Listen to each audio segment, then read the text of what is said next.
What's up guys, it's Josh with Josh Does Math, and today is my first video and was hopefully a long line of math, data science, and sports team content. Obviously there's been a lot of debate right now on whether or not there should be a college football season given the complications of COVID-19. Today I'm going to look at some of the math involved in this decision. I want to pretend that the Tennessee Athletic Department has approached me and said, Josh, you have 24 hours to gather as much information as possible, and then you have 15 minutes or less to present your insights.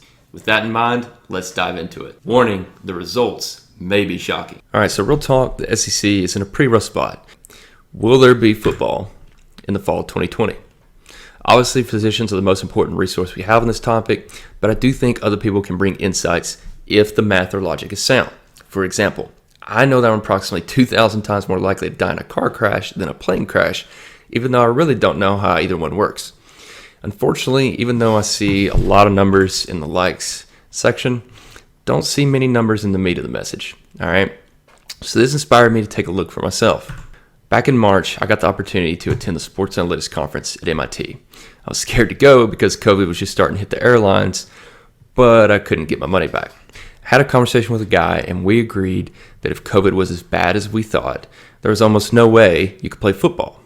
Imagine a sweaty dude tackling another sweaty dude, breathing on each other, dog piles. It violates everything we've been told not to do. And that's true. If a person has COVID, prolonged contact with someone is bad. But I think people are not necessarily seeing the whole picture. My goal is to come up with a ballpark probability that the SEC will miss a COVID diagnosis, that player plays in the game and infects another player. First, I want to give you a paradox that demonstrates that we as humans are bad at estimating probability. This is called the false positive paradox. Pretend there's a rare disease, not COVID, something made up, and every 1 out of every 10,000 people have it, all right? So the test is really accurate. 99% of the time, it'll diagnose you correctly with a 1% false positive rate. So this means that if you don't have it, there's a 1% chance the test will tell you that you do have it. Let's choose a random person off the street. They test positive. What's the probability that they are actually sick? What's your gut tell you? Well, if you said 90 or 99%, welcome to the club. But it's not right. Let me show you. Let's take a look at the city of Nashville, which has about 1 million people. Based on our infection rates, over 999,000 people would be healthy. Only 100 people would be sick. Of the 999,000 who are healthy, 1% are going to test positive, which brings us here. Over here, 99% are going to test positive, which brings us here. So, you test positive. Which group you think you're more likely to be in? That's why the probability of testing positive and actually being sick is only 0.1%. This is going to be difficult to hear, but our gut feeling that we often swear by is also often wrong. You see, we fail to consider that the weight of the rarity of the disease is overpowering the accuracy of the test. Bringing it back to COVID and football, the probability of an infected player giving it to another player in the game may be uncomfortably high. I don't know. However, it is highly unlikely that an infected player will be in the game to begin with. Let me show you. So we have to establish some baseline figures. I did some research on the CDC and through some various medical journals, but I think the most accurate reflection of our situation is data from the Tennessee Department of Health, as well as data recently released from the Michigan football team on the results of their testing since starting practicing and starting fall camp. For the state of Tennessee, we've been testing positive an average of about 8% with millions of tests done, okay? With the Michigan football team, they've been testing positive at an average of about 2% on 900 tests done. Couple caveats. So the Michigan football team, they had 3 players test positive when they showed up to camp, meaning they didn't get it at football practice, at fall camp, whatever. With the state of Tennessee, this 8%, this is filled with people who are either showing symptoms or have been in recent contact with someone with COVID, meaning they have a reason to get tested for the most part.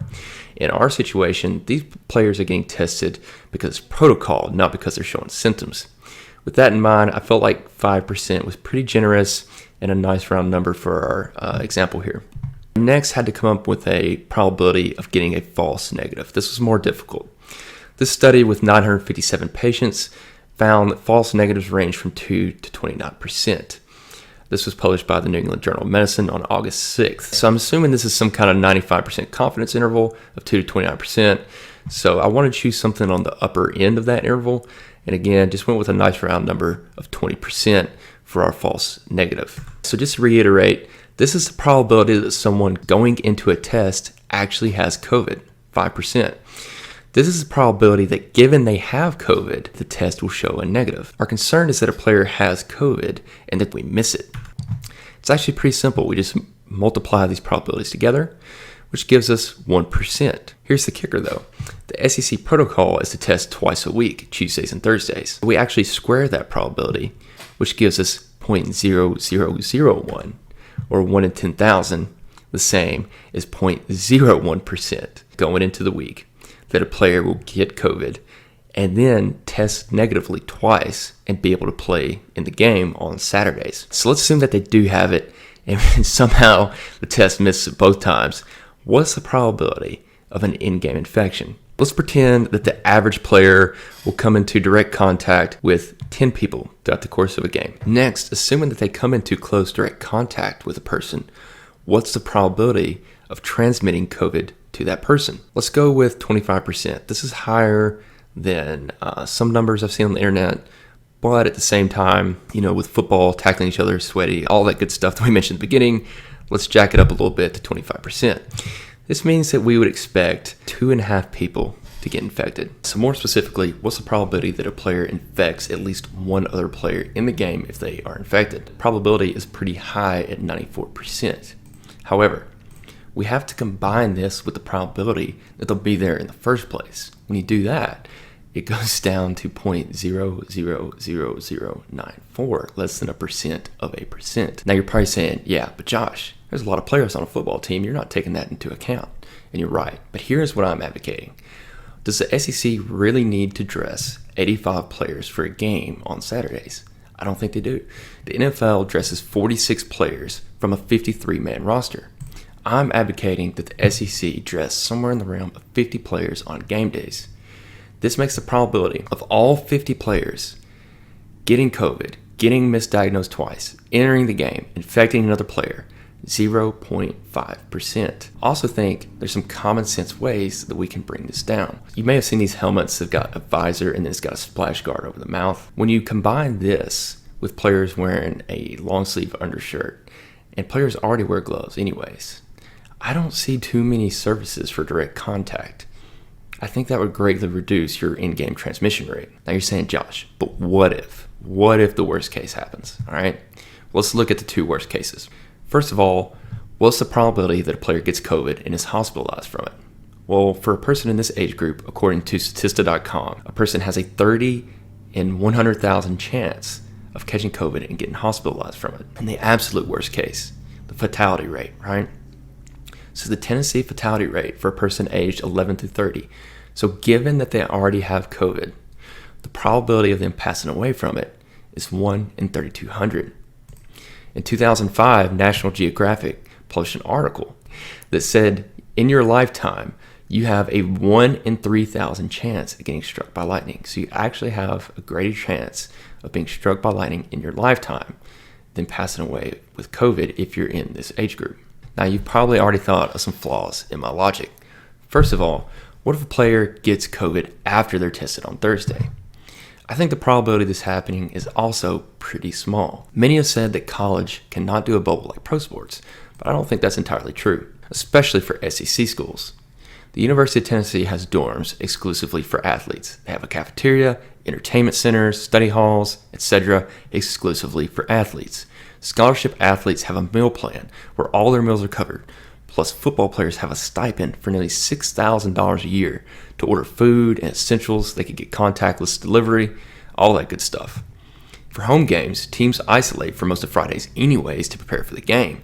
This is actually how I met Jason Witten all the way back in 2001, as the entire Tennessee team was required to go watch a movie after they finished their game prep. Realistically, it would only be Thursday night that they would have to self-isolate. For away games, teams leave on Friday mornings, so once again, Thursday evening is the only time they would have to self-isolate. I think more important than the window from Thursday to Saturday is the window from Sunday to Tuesday. What are players going to do on Sunday when they have some relaxation time? This is, to me, is the most important window for players and coaches to hold each other accountable. Furthermore, if we could add a test in this window, That would be huge in reducing the number of players participating in practices with COVID. Last but not least, let's take a look at the financial consequences of football versus no football. Thankfully, UT, being a publicly funded university, releases their athletic budget. Unfortunately, the released budget does not do a great job breaking down finances by sport. However, I did find a separate article from the Knox News Sentinel that does a good job of showing what shares come from football. I was able to combine information from these two sources to come up with a reasonable forecast. It's a little bit crude and incomplete, but I think it lands in the ballpark. So the first thing you'll notice is that I've removed ticket sales, concession sales, anything related to the game day experience. If you look at this first column, this is the expected income for the Tennessee Athletic Department in a given year from these sources. I think the most appropriate column to use would be the conservative column over here, which reflects both a slight decrease in income as well as the share that is football's. This brings us to about $70 million, whereas if there's no sports, I think you're going to see a pretty big drop in your donations. You're going to have next to no TV or network deals because there's no games being played. So this would bring your income to $19 million. This brings us to a total drop of $50 million, which is consistent with what I've seen online for other schools like Georgia and Alabama. Now, for the athletic department in a typical year, they have about $53 million in expenses, but here's the kicker. The support staff, the coaching salaries, the athletic facilities debt, student athlete aid, all of that you have to pay regardless. So you've got a $50 million drop in income, but you don't have anywhere near a $50 million drop in expenses. Now, I've heard some people say, how dare you talk about finances in the context of public health and safety? First of all, I think some of the people who are saying that are being slightly ignorant, because any leader of any major institution or business, they have to look at the well-being of their constituents from all angles, including their financial well-being. And the reality is that $50 million goes a long ways towards 500 athletes to the University of Tennessee every year getting their school and their housing, their meals, and their training paid for, and it really sets them up for success down the road. When you take that away, that's a big deal. Second, some of the people who are saying that I don't think really believe it, because if they did, I would also see them protest in Disney World and the casinos down in Las Vegas, because clearly Space Mountain and slot machines are not crucial to our survival either. All right, so what did we learn today? Well, we saw that there's an extremely small chance of a player playing in the game on Saturdays with COVID and infecting another player. We also saw that Sunday through Tuesday is arguably the most important window.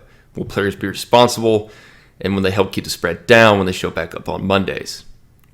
Last, we saw that Tennessee could lose about $50 million if there is no football. We also made some recommendations. First of all, players need to stay with their position groups. It's going to be important to have a coach and a player in each group to hold the other ones accountable. This will also help keep number of contacts down. Second, we recommend dressing only 50 players on game days. This will help bring the probability of an in-game infection down. It will also improve physical distancing on the sidelines. Last but not least, we recommend testing 3 times a week. The more we can test, the more we're going to bring the probability down that a player participates in a game or scrimmage with COVID-19. One thing I'd like to add is that if a player is shown these numbers and they still want to opt out, we should absolutely respect their decision. They should not lose their scholarship or face any criticism whatsoever. However, if a player is shown these numbers and they do want to play, I think we should respect that decision as well and try to give them a platform to do so. I think Trevor Lawrence makes a good point when he says that if players are sent home, they're not going to receive the testing or the medical treatment they would receive as if there was a season and they were in the bubble-like environment. Just something to think about. All right, thanks so much for watching. That's going to do it for today. Appreciate you.